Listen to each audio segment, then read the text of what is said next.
Assalamualaikum warahmatullahi wabarakatuh. Saya Alpisyari Rinaldi dari Prodi Biologi Fakultas Sains dan Teknologi Universitas Islam Negeri Sumatera Utara. Di sini saya akan menjelaskan sebuah materi yang membahas tentang proses regenerasi. Untuk memenuhi tugas yang diberikan oleh Bu Sukria sebagai dosen pengampu pada mata kuliah perkembangan hewan. Regenerasi merupakan kemampuan untuk memperbaiki sel, jaringan, atau bagian tubuh yang rusak.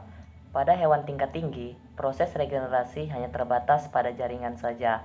Namun, pada hewan tingkat rendah, proses regenerasi dapat sampai pada tingkat organ.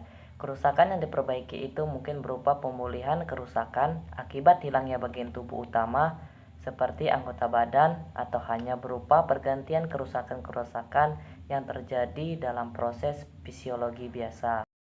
Pembahasan selanjutnya yaitu mekanisme regenerasi. Menurut Browder, ada dua mekanisme primer dalam proses regenerasi. Yang pertama yaitu regenerasi morfalaksis. Regenerasi morfalaksis merupakan suatu proses perbaikan yang melibatkan reorganisasi bagian tubuh penambahan massa yang masih tersisa atau jaringan lama. Dan yang kedua yaitu regenerasi epimorfosis. Dan regenerasi ini merupakan rekonstruksi bagian yang hilang melalui proliferasi dan diferensiasi jaringan baru dari permukaan luka, disebut blastema di atas jaringan lama. Dan selanjutnya yaitu regenerasi anggota tubuh. Regenerasi anggota tubuh adalah proses dinamika yang sangat rumit dan sangat berbeda. Pada amfibi seperti kadal air dan salamander memiliki kemampuan untuk membentuk anggota tubuh seutuhnya bahkan setelah diamputasi. Namun pada mamalia seperti tikus, potensi regenerasi anggota tubuh hanya terbatas.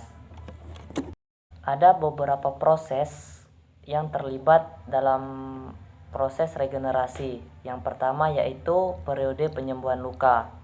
Tahap penyembuhan luka diawali dari tepi luka dengan penyebaran epidermis dari tepi luka yang akan menutupi permukaan yang terluka. Waktu penyembuhan luka relatif cepat, namun tergantung juga pada ukuran hewan yang beregenerasi dan ukuran luka serta faktor-faktor eksternal seperti suhu. Dan proses yang kedua yaitu periode penghancuran jaringan.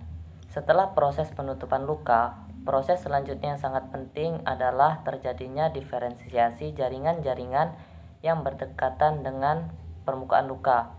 Jaringan yang telah terdiferensiasi seperti otot, tulang rawan, tulang ikat, dan matriks interselulernya hancur dan melepaskan individu sel-sel mesenkim yang merupakan sel awal dari jaringan yang telah berdiferensiasi tersebut.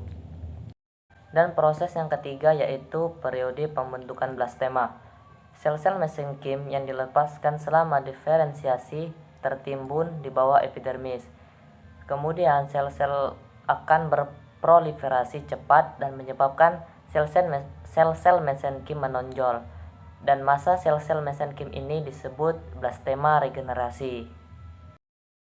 Dan proses yang keempat yaitu diferensiasi dan morfogenesis. Jaringan pertama yang berdiferensiasi dari blastema adalah tulang rawan. Mula-mula muncul pada tulang sejati dan terjadi penambahan secara progresif pada distal bagian ujungnya. Ketika konstruksi tulang menjadi sempurna, rangka yang telah beregenerasi berubah menjadi tulang. Kemudian otot terbentuk di sekitar tulang rawan. Selanjutnya pola-pola pembentukan jari-jari yang progresif, kemudian jari-jari sederhana akan muncul, dan akhirnya anggota tubuh sempurna terbentuk dan berfungsi normal.